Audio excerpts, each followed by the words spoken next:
Oh, this might work for normal people, but my situation is different. I hear this all the time. And you know what? You're right. Your situation is different, but the method isn't. So let me show you. Let me show you. Patrol sergeant, 15 years on the job, rotating shifts. Daughter just turned 14. She stopped talking to him months ago. Not defiant, just distant. One word answers. Always on the phone. He tried everything. Planned father-daughter dates. She canceled. Tried to have talks. She shut down. Brought her gifts. She said thanks and then go back to her room. You all know what I'm talking about. You know what I'm talking about. He thought it was too late. He thought it was too late. The anchor, the anchor. This is real stuff. After I get in my patrol car for shift, I text her before I start the engine. The scale. One emoji, that's it. Sometimes a thumbs up, sometimes a heart. Just proving he could show up daily. Week 3 or 4, one emoji plus thinking about you. Sometimes you respond, thanks, Dad. Pretty dope, right? Sometimes nothing. He kept it going. He kept it going though. Week 5, 6, same text. But now he waited for her response before pulling out. Even if it took 5 minutes, he made space. And that's the thing that you need to do also, make space. Because one, you never know what somebody else has going on, just like nobody ever knows what we have going on. And so it might take a minute for somebody to respond. So week 7, 8, come on now, thinking about you. What's one thing you're looking forward to today? 50% of the time she answered with the real information, making progress, right? Week 9, 10, whatever she said, he'd ask one follow up, then let it go. No interrogation, no lectures. The results, 3 months in, she started texting them. She started texting him first. Be safe tonight. Dad, that's then one night, can we talk when you get home? She'd been struggling with anxiety, didn't want to burden him because he had enough to deal with, but the small daily text proved that he had space for her. That's all she needed to see, right? That's all she needed to see. Here's here's another one. Firefighter, paramedic. You know, that's 24/48 schedule. Two daughters, 8 and 11. Great dad when he was home, but when he was on shift, it was like he didn't exist. Kids stopped talking to him. Wife was handling everything alone. He felt guilty, but didn't know what to do.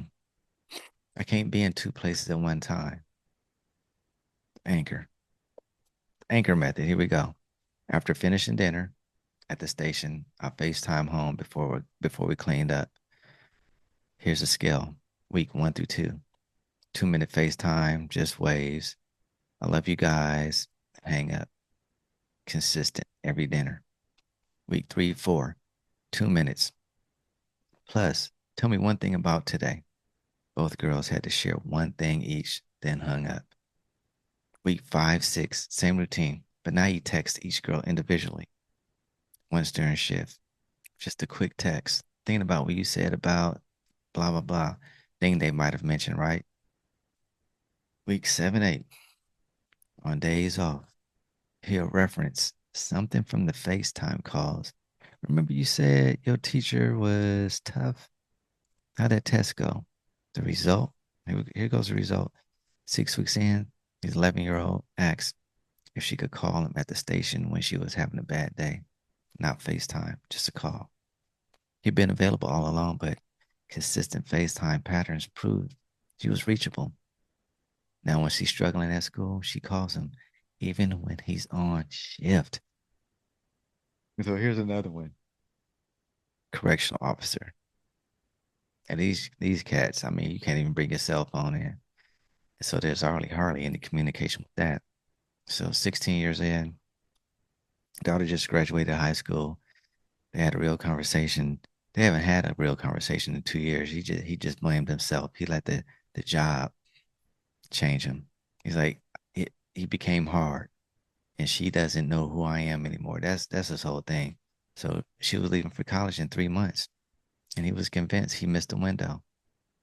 And so what he had to do, the anchor, right? The anchor, this method is off the hook.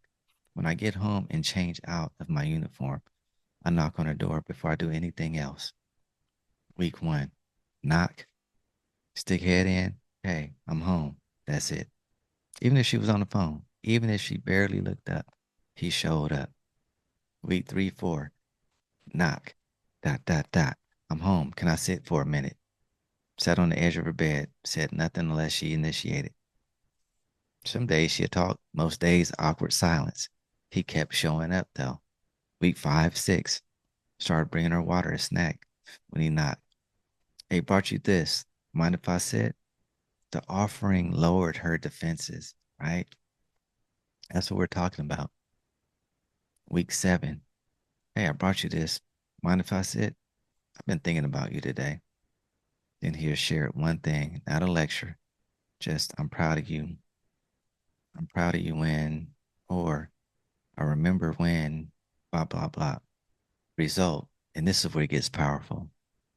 This one it gets powerful because week 10, she actually asked him, Dad, why are you doing this?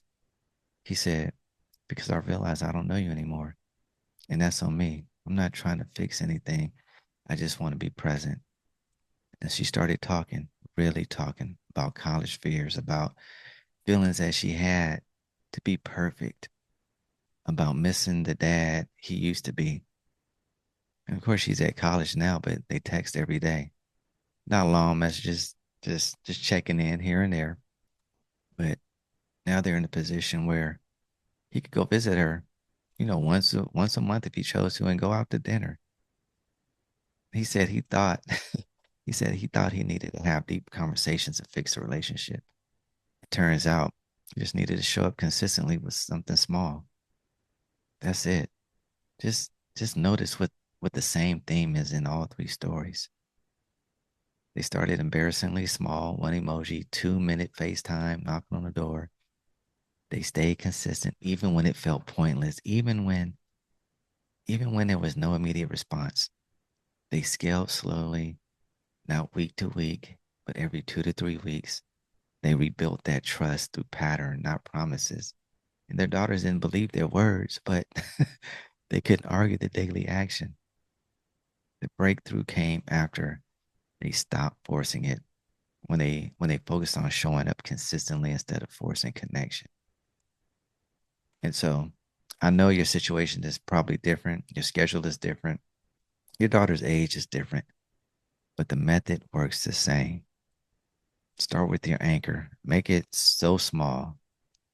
Stay consistent for 14 days. Scale when it's automatic, not when you're impatient. This isn't about motivation. It's about method. And the method works. I've seen it. I've seen it work for patrol officers, firefighters, correction officers, detectives, dispatchers. I mean, people that implement this, it's going to work. So your situation isn't too far gone. Your relationship isn't too broken. It's just fractured. You're not too late. You just need a method that matches how change actually works. Take the first step today. Pick your anchor, make it small, and show up tomorrow. And that's how you build what she needs from wherever you're starting. So let's go, Dad. Come on now. Why not you become the best dad that you could possibly be before the world gets her? And we're going to continue knocking these out. It is my duty to uplift and encourage men who lost their relationships or feel like they've lost their relationships with their daughters. Let's become the person that we need to become and not let our past dictate our future. Let's go.